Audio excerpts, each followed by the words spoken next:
స్టేజ్లో meaning. So నా పేరు వచ్చేసి శిరీష ఫ్రమ్ శంకర్పల్లి. సో నేను మా సార్ ప్యాషనేట్గా ఈ బిజినెస్ బిల్డ్ చేస్తున్నాము.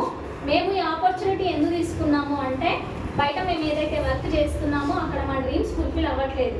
మాకు చాలా డ్రీమ్స్ ఉన్నాయి, అందరికీ డ్రీమ్స్ ఉన్నాయి, ఇక్కడ కూర్చున్న వాళ్ళందరూ ఉన్నాయా? సో అట్లాంటి డ్రీమ్సే మాకు కూడా ఉండే. బయట మేము చేసే జాబ్లో కానీ మా సార్ చేసే బిజినెస్లో కానీ మా డ్రీమ్స్ ఎక్కడా ఫుల్ఫిల్ అవ్వలేదు.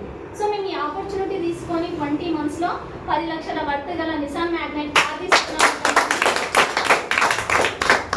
సో వచ్చిన మంత్ 90 రూపాయలు వచ్చింది మాకు.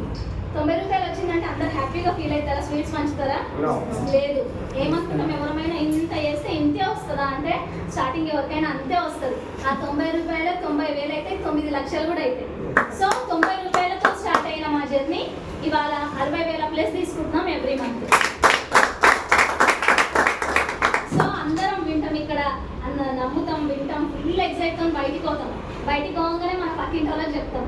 ఏమంటారు పక్కింటి వాళ్ళు? మస్తు చూసినాం, 2 రోజులు ఉంటుంది, 2 రోజులు ఉండిపోతుంది అంటారు. చూసిన వాళ్ళు చూసిన దగ్గర అక్కడనే ఉంటారు. చేసిన వాళ్ళు ఇక్కడ వచ్చి ఎందరితోని చప్పట్లు కొట్టించుకుంటారు. అవునా కాదా?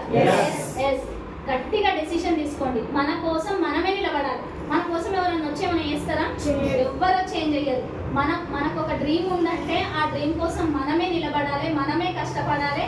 ఆ డ్రీమ్ని ఫుల్ఫిల్ చేసుకొని నలుగురికి చూపించాలి. అవునా కదా?